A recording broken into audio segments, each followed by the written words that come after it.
মিত্ৰতাটো আজি মই অলপ আগতে দেখিছোঁ মাত্ৰ 3টা দিছে। কংগ্ৰেছে ল'ব জানে, কংগ্ৰেছে দিব নাজানে। তেওঁলোক সকলো ৰাজপুত্ৰ। ৰাহুল গান্ধী, প্ৰিয়ংকা গান্ধী, তেওঁলোক ৰাজপুত্ৰ, ৰাজকন্যা। তেওঁলোকে এটা ইগত থাকে। গৌৰৱ গগৈ ডাঙৰীয়াৰ ৰাজপুত্ৰ, তানজিল হুছেইন ডাঙৰীয়াৰ ৰাজপুত্ৰ, ৰকিবুল হুছেইন ডাঙৰীয়াৰ ৰাজপুত্ৰ আছিল। সিদিনাখন জানো তানজিল হুছেইন ডাঙৰীয়া আহি পেলাই ইয়াতে চবকে কংগ্ৰেছৰ মানুহক ভাবুকি দি যোৱা নাই যে কোনেও টিকেট নিবিচাৰিব, আমিয়ে চৰ্দাৰ। গম পাইছে নাই? গতিকে প্ৰথম কথা কি হৈছে, কংগ্ৰেছেতো কাকো দিব নাজানে নহয়।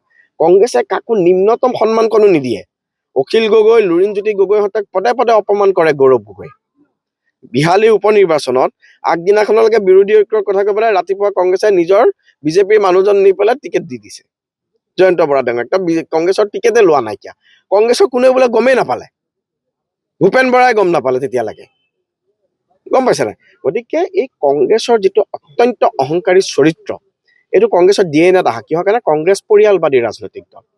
তেওঁলোকে এতিয়া ৰজাৰ আচৰণে কৰে। ৰাহুল গান্ধীয়ে অসমৰ গামোচাখন লোৱা নাই, ৰজাৰ আচৰণ। তেওঁলোকে সেই মানে সামন্তযুগীয় যি অত্যাচাৰী ৰজা, সেই সামন্তযুগীয় অত্যাচাৰী ৰজাৰ যিটো কেৰেক্টাৰ, এই কেৰেক্টাৰ ৰাহুল গান্ধীৰ আছে, প্ৰিয়ংকা গান্ধীৰ আছে, গৌৰৱ গগৈৰ আছে।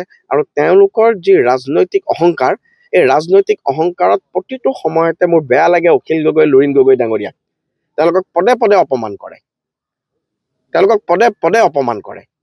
তেওঁলোকে এলায়েন্স ৰাজনীতি কৰা নাই নহয়। আমাৰ এলায়েন্স হৈছে সন্মানৰ এলায়েন্স, আমাৰ এলায়েন্স হৈছে পাৰস্পৰিক বুজাবুজিৰ এলায়েন্স।